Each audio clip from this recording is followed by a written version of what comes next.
All right, everybody, welcome back to the channel. So, today I wanted to cover one of my all-time favorite players, an all-time great point guard by the name of Gary Payton, a player who played all throughout the 90s into the mid-2000s. The reason I'm a big fan of Gary Payton is because I love players that are not just one-dimensional and who don't just give all their effort on one side and then are lazy on the other side. Gary Payton was a two-way player, and this is a man who consistently was making All-NBA teams and All-NBA defensive teams year by year, and he brought it out on both ends of the floor. So this is a player I wanted to highlight today, a point guard rather, that doesn't get talked about as much. People don't think about him when we name top point guards all time, and I think he deserves a little bit more respect. So I wanted to give him a shout out today and cover his career from start to finish. For those who are already familiar with Gary Payton, that's a good thing. You'll appreciate this video a lot. And for those who are not familiar, that's even better. You'll learn a lot today. So everybody tune in. We're about to get right into it. All right, so Gary Payton, he was a player that grew up in Oakland, California, and he went to a high school called Skyline High School before he attended Oregon State University. So during his high school lifetime, he had a couple moments when he struggled keeping his grades up and he wasn't eligible to play. And his father stayed on top of him to make sure he got his grades back up so he could maintain the average he needed to continue playing, because he knew how great he was going to end up being. And he got the offer to go to Oregon State University. And in his first year there, he was named the Freshman Player of the Year for the Pac-10, which is the conference that they played within.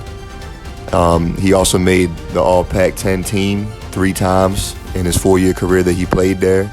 He made the Pac-10 All-Decade team, and in his last season there, he was recognized as the best player in the nation at that time for college basketball, and he was on the cover of Sports Illustrated.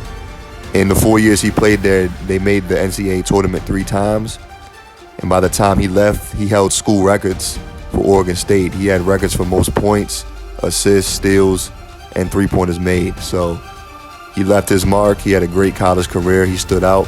And after 1990, he decided to declare for the NBA draft. So he ended up getting selected number 2 overall by the Seattle Supersonics. And that's where he spent the majority of his career. That's the team that he played for the majority of his career. And he didn't come into the NBA showing out right away. His first 3 seasons, he was not an all-star level player. Of course, as each season continued forward, his minutes started to go up. His usage overall started to go up. And by season 4, he became an all-star for the first time in his career. And that would be the beginning of him making 9 consecutive all-star game appearances from that point on. So from the 93-94 season all the way to the 02-03 season. And please keep in mind that the 98-99 season was a lockout year, so they didn't have an all-star game. So if you scratch that out, he made the all-star team 9 consecutive years. And he also made 9 All-NBA teams as well. So that showed even when you narrow it down from the top 24 players in the league to the top 15 players, he still was able to qualify for that list. But what stands out the most about Gary Payton, as I touched on earlier in the video, how impactful he was on the defensive end. Offensively, he brought a lot to the table as well, but defensively is where he made his name. And in those seasons where he made consecutive All-Star games and All-NBA teams as well, he also made 9 All-NBA defensive teams, all on the first team. He was on the first team 9 times for defense, and in '96, he was the Defensive Player of the Year. Until this day, he's the only point guard to ever receive that award. Now, speaking of 1996, that was the year that the Supersonics were able to finally get through the Western Conference and make it to the finals. They had got close a few years prior in '93 when they lost to the Phoenix Suns, led by Charles Barkley. They were beat by them in 7 games. And in '94, they had the best record in the league at 63-19. However, they were upset in the first round by the Denver Nuggets. The Denver Nuggets were the 8th seed that year, so it was a shocking upset. They were able to beat them in the first round, led by Dikembe Mutombo. And in '95, they had one of the better records in the Western Conference, and they were upset in the first round by the Lakers. So '96, they finished again with the best record, not in the league, but in their conference at 64-18. And they were finally able to live up to what they did in the regular season and have that translate over into the playoffs. However, It just so happened that also coincided with the Bulls that season going 72-10, breaking the record at that time for most wins in the season. And that would be the team they would end up matching up against in the finals that year. It was a hard-fought series. It went 6 games. The Supersonics gave it their all. They did their thing, but they came up short. And that was just the Bulls season. That was just the Bulls era. That was Michael Jordan's era. So that was the furthest that they were ever able to get. That was the furthest that Gary Payton was ever able to get while playing with the Supersonics. And past that point, he was never able to get back to the finals again. And then by 02-03, a little bit past midway through the season, he was traded to the Milwaukee Bucks for Ray Allen and a few other players that were involved in that deal, which I covered in the Ray Allen video as well, if you guys have been paying attention. So they pretty much swapped those 2 players. They were the 2 big-name players in that trade. And he ended up finishing that season off, the 02-03 season in Milwaukee. And then after that, the next season, he was traded to the Lakers to form what was viewed as a super team at that time.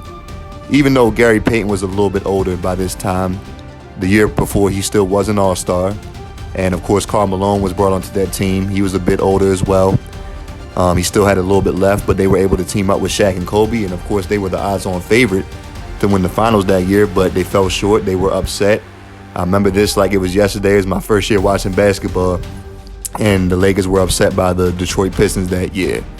And that ended up being Karl Malone's last season. Shaq got traded. Gary Payton got traded.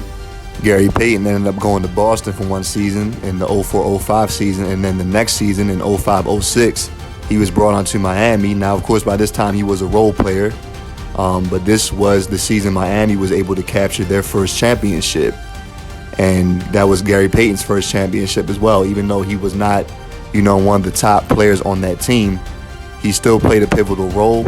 And for those who might have watched that series, you'll remember that in Game 3, Gary Payton actually hit the go-ahead shot, which ended up putting them up for good to close out that game. So he played a role in that series. Of course, he was not the standout player, but he was still able to finally capture a championship. And then he retired the next season after that. In the 06-07 season, he finished his career.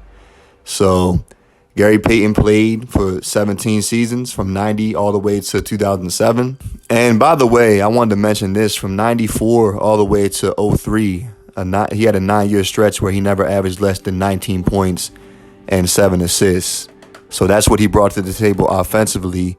And he also had 8 seasons in his career where he averaged over 2 steals a game, and that's tied for 3rd all time. So he brought a lot to the table on both ends, as I stated when I first entered into this video. Gary Payton was a dynamic player on both ends of the floor.